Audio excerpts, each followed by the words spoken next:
Bismillahirrahmanirrahim. Assalamualaikum warahmatullahi wabarakatuh. Sahabat belajar Islam, kita tahu bahwa ada banyak malaikat Allah Subhanahu wa Ta'ala.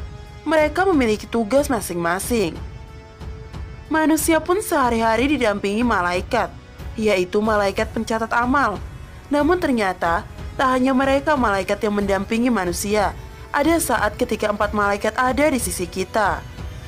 Siapakah mereka? Dan apa yang mereka lakukan? Saat sakit, bolehkah kita mengutuk penyakit itu? Tonton video ini hingga habis agar tidak sesat. Kapankah 4 malaikat itu akan datang? Kita mungkin akan sedih saat sakit, sebab saat sakit ada banyak hal yang tertunda. Kita tidak beraktivitas seperti biasanya, rasa makanan pun menjadi tidak enak. Namun ternyata, rasa sakit yang kita derita bisa menjadi penghapus dosa walaupun hanya demam. Hal ini sesuai dengan hadis. Penyakit panas itu menjaga tiap mukmin dari neraka, dan panas semalam cukup dapat menebus dosa setahun. Hadis riwayat Al-Qadai. Saat sakit, juga akan diperintahkan seorang malaikat untuk mencatat amal si sakit. Hal ini sesuai dengan sabda Nabi Muhammad SAW. Apabila seorang hamba yang beriman menderita sakit, maka Allah memerintahkan kepada para malaikat agar menulis perbuatan yang terbaik yang dikerjakan hamba mukmin itu pada saat sehat dan pada saat waktu senangnya. Hadis riwayat Ibu Imamah Al-Bahili. Apa yang dilakukan oleh malaikat-malaikat itu? Saat sakit, ada beberapa malaikat yang diutus Allah Subhanahu wa Ta'ala untuk mendatangi kita. Apa yang mereka lakukan?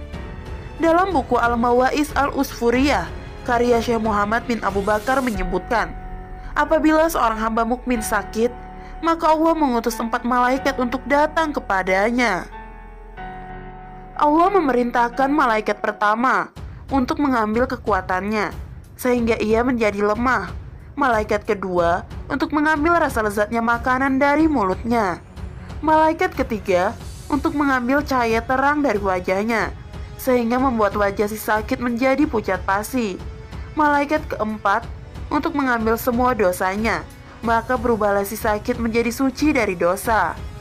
Ketika hambanya sudah sembuh, Allah Subhanahu wa Ta'ala memerintahkan kepada malaikat pertama, kedua, dan ketiga untuk mengembalikan semua yang telah diambilnya, yaitu kekuatan, rasa lezat makanan, dan cahaya di wajah kepada hambanya. Namun untuk malaikat keempat, itu tidak diperintahkan seperti itu. Malaikat itu pun mempertanyakan hal itu. Ya Allah, mengapa dosa-dosa ini tidak Engkau kembalikan? Kemudian Allah Subhanahu wa Ta'ala menjawab, tidak baik bagi kemuliaanku jika aku mengembalikan dosa-dosanya setelah aku menyulitkan keadaan dirinya ketika sakit. Pergilah dan buanglah dosa-dosa tersebut ke dalam laut. Maka dari itu, tentunya tidak salah jika ada hadis yang membuktikan bahwa sakit bisa membuat dosa-dosa menjadi terhapus. Tiada seorang mukmin yang ditimpa oleh lelah atau penyakit atau risau pikiran atau sedih hati, sampai pun jika terkena duri, melainkan semua penderitaan itu akan dijadikan penebus dosanya oleh Allah. Hadis riwayat Bukhari dan Muslim. Bolehkah kita mengutuk kesakitan yang dialami? Di zaman Rasulullah SAW, beliau pernah mendatangi seseorang yang sedang demam. Rasulullah SAW kemudian bertanya, ada apa? Dia kemudian menjawab, saya demam tinggi, semoga Allah mengutuknya. Kemudian Rasulullah SAW bersabda, jangan mengutuk demam, karena sesungguhnya itu mengampuni dosa seperti tungku membersihkan kotoran pada besi. Hadis riwayat Muslim. Dihapuskannya dosa juga bukan hanya dari sakit yang kita alami. Ternyata musibah yang kita hadapi juga bisa membuat dosa-dosa kita terhapus. Hal ini sesuai dengan sabda Nabi Muhammad SAW. Bahkan jika duri menusuk salah satu dari Anda, itu akan menebus sebagian dari dosa Anda. Hadis riwayat Bukhari dan Muslim. Tentunya tak ada yang ingin jatuh sakit atau terkena malapetaka. Hal itu terjadi sesuai ketentuannya. Maka saat itu terjadi, kita tidak larut dalam cobaan itu, tapi menemukan cara untuk tetap bangkit dan tetap bersabar menghadapinya. Jika sabar, Allah Subhanahu wa Ta'ala akan membalasnya. Hal ini sesuai dengan hadis Rasulullah SAW. Luar biasa urusan orang beriman, karena segala sesuatu yang terjadi padanya terjadi untuk kebaikannya. Jika sesuatu yang baik terjadi dan dia bahagia, dia bersyukur kepada Allah dan itu baik untuknya.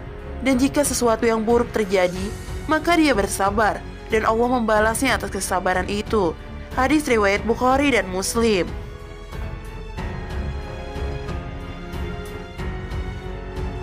Sahabat belajar Islam, semoga video ini bermanfaat. Wallahu a'lam bishawab. Wassalamualaikum warahmatullahi wabarakatuh.